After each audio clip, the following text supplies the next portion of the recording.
guys, welcome back to my channel. Hey, what's up if you're new? As you can tell by the title of this video today, we are going to be discussing 10 things to know before adopting a pug. I've had Salem. This is Salem.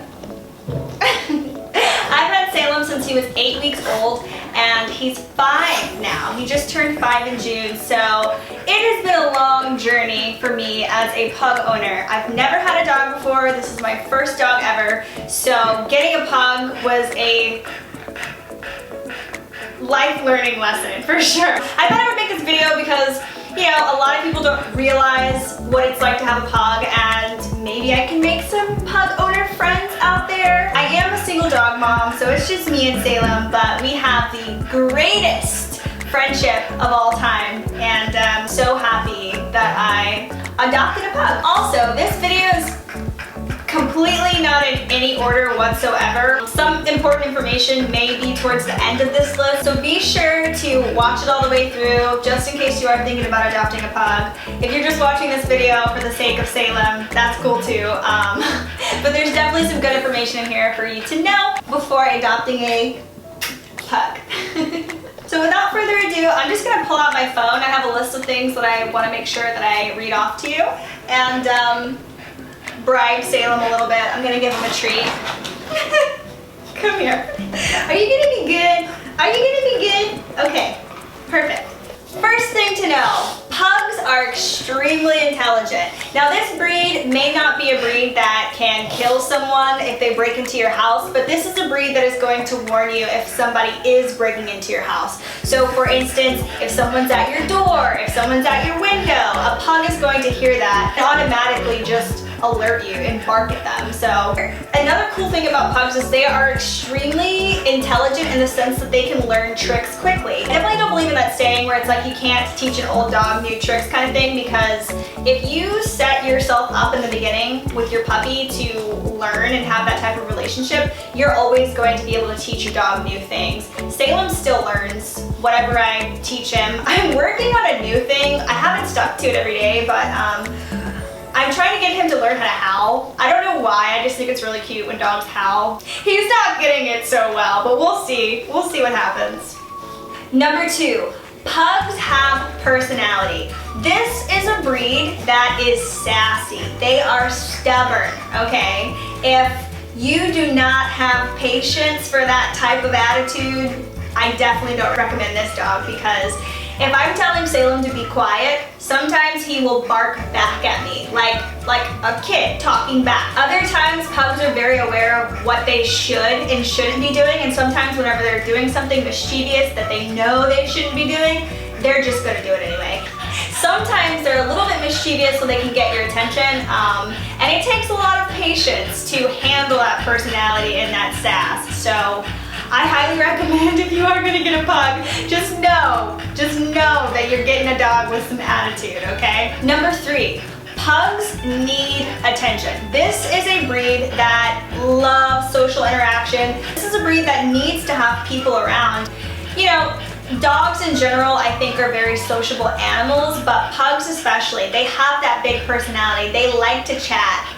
They like to meet new people. They like to go out and just receive love from other people just as much as you give your dog love. So if you're somebody that's not very social and you want to be social, maybe getting a pug will help you. If you're somebody that's super busy, I definitely don't recommend this type of dog either, because like I said, they need affection, they need hugs, they need cuddles, they need attention. I feel like this breed in particular is great for families and young children, simply because the more attention that a pug has, the better.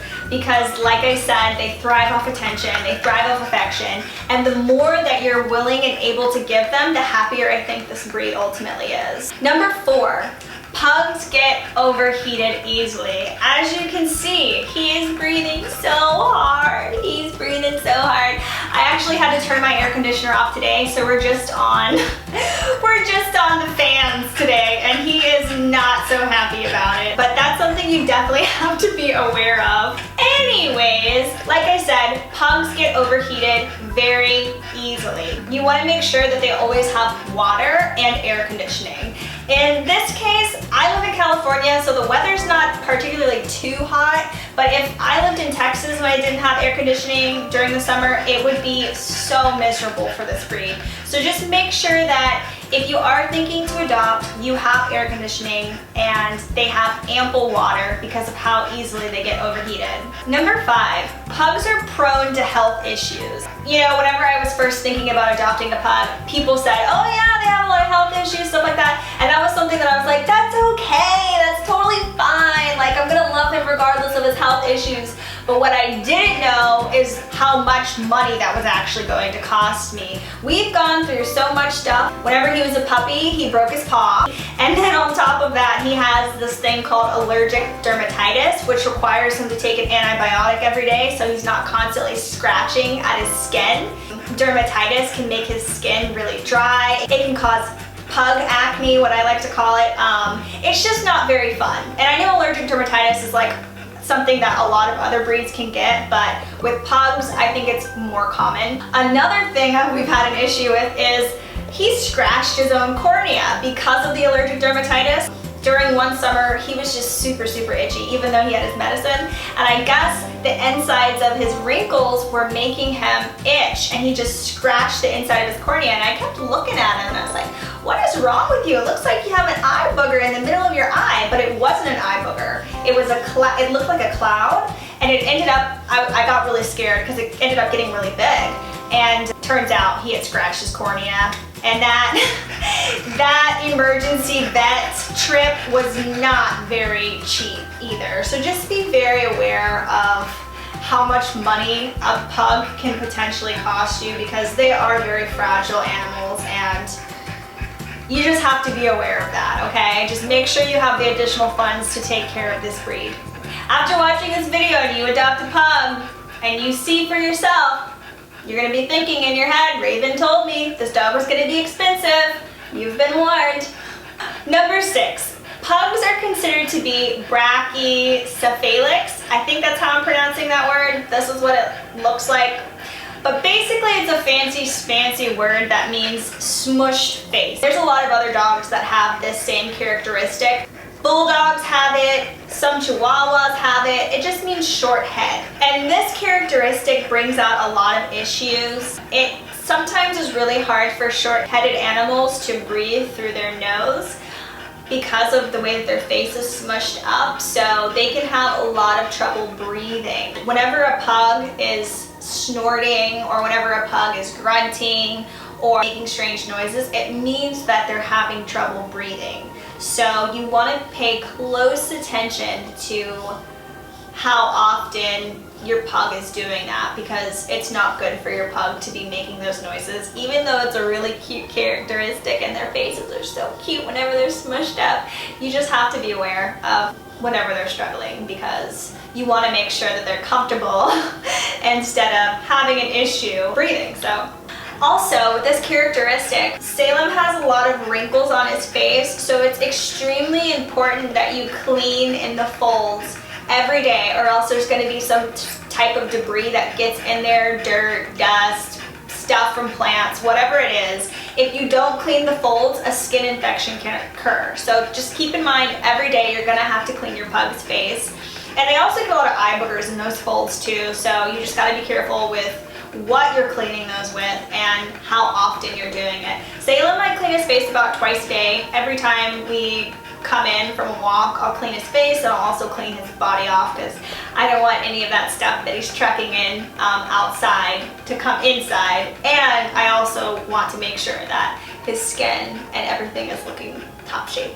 If you are somebody that travels a lot, just know that your pug is not recommended to go on an airplane. A lot of the times airlines will not allow you to bring your pug, because if you take them into the air cabin, the pressure in the plane can affect their breathing even more than usual, and it puts the dog at a high risk of dying because they're unable to breathe.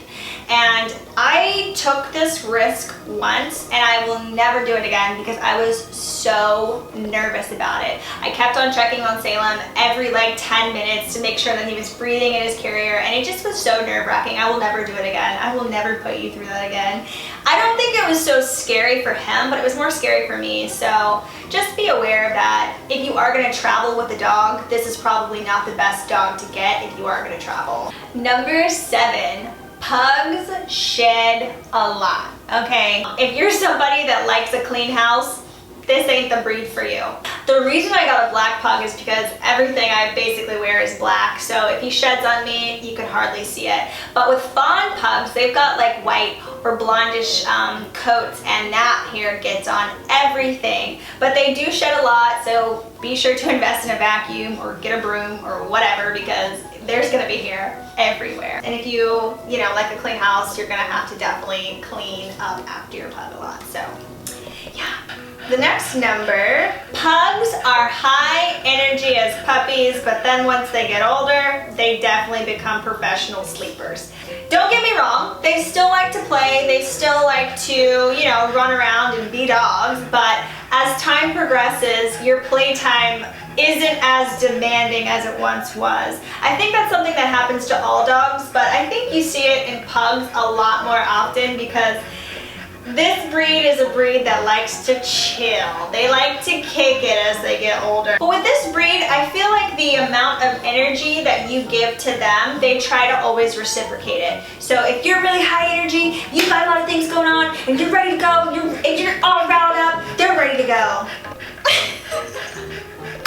Isn't that right? Isn't that right? Oh, isn't that right? Yeah. So yeah, if whatever energy you put into your pug, they will give back, which is great. Number 9, pugs can easily gain weight. Now, for pugs, eating for them is not just like a survival instinctual thing. Pugs enjoy eating as if it's a hobby or a sport. They want to eat it all. It doesn't matter what it is. If they can put it in their mouth, they want to eat it. And maybe that's like something that all dogs do, but with pugs, I feel like it's definitely something to watch. Since they can easily gain weight, it's very important that you choose food that is nutritious to them, and you watch their portion control, and you also watch how many treats you're giving them in a day. I learned this the hard way. Since I was a new dog owner, he gained weight so quickly around the age of 2. I was giving him a lot of table food, and I wasn't really looking at the portion control of his meals, and he was a thick boy. And eventually I had to put him on a diet. Salem is an actual really big, tall pug. It's not that he's really fat. He doesn't have like a lot of wrinkles in his body, but he's really tall. And he's muscular. I think it's because whenever he was a puppy, I always would go running with him, so it stretched his legs whenever he was young, and it just made him tall, I think, but that's my theory. Just be very mindful of what you're feeding your pug and how often you're feeding it, because once they're overweight, the breathing problems start getting worse, and everything just goes downhill from there once they do start gaining weight. Number 10. This is not necessarily a pug thing, it's just something that I wanted to include in here, just in case you are thinking about adopting a dog. As someone who had no experience with a dog, I thought about the longevity of having a furry friend, of having a pet, but I did not really wrap my mind around it. Of course I considered it, but what I'm saying is this is something that you're going to have to think about over time, okay? This is not something that's like, yay, I'm getting a dog and it's gonna be here tomorrow. This animal is going to be with you for the next 10 years of your life, okay? And you really have to be considerate of that, especially if you're a single dog parent. If you're gonna go traveling, if you're gonna stay somewhere overnight, if you are gonna do anything in regards to leaving your house or your animal at home, that is your priority for the next 10 to however long years your animal stays alive for. And that's something that I definitely didn't wrap my mind around. So it's all fun and games when you do want to adopt a dog, but you should really consider the amount of time you're going to have to sacrifice and give to your animal. So this is your baby, this is your child. It's going to be something that is with you for the next 10 years, and keep that in mind when you're adopting an animal. Don't be one of those people that adopts and then they realize that it's too much work and they give the dog away. That's not fair to the animal whatsoever. If you're going to adopt, keep in mind how much work it is, and keep in mind how much attention it needs, and keep in mind how long you're going to have to supply those needs to the animal. So if you're somebody that cannot handle that, don't adopt a dog. Find a friend who has a dog and hang out with that dog for a day or two, and you're solid on that. So that was pretty much all of my list, and hopefully I didn't forget one or skip one. I feel like this video kind of was a quick one, and I might have forgotten something, but if you guys have any questions about adopting a pug or just adopting a dog in general, feel free to leave me a comment below. And Salem, you want to say bye? You say bye? Bye! As always, thank you guys so much for watching, and I'll see you guys next time. Bye!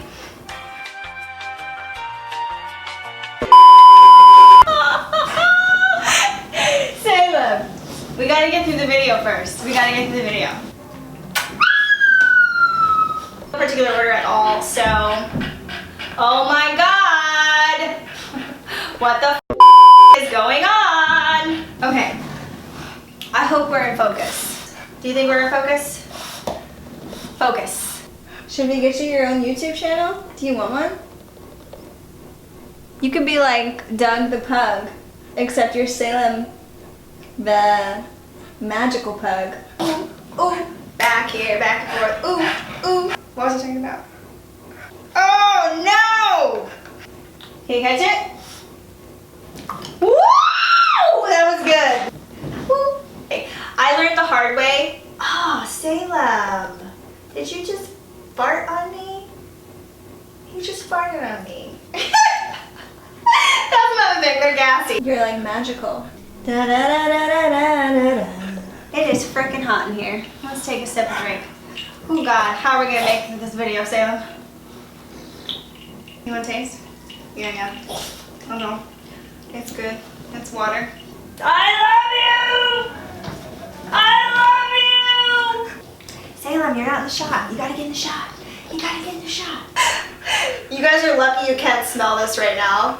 Be a good boy. That'll be your motivation. Yes! You're literally like Air Bud. That's your motivation, baby. The camera died and I didn't know it, and I was filming and I was like, wow, okay, that's great. I got you, boo.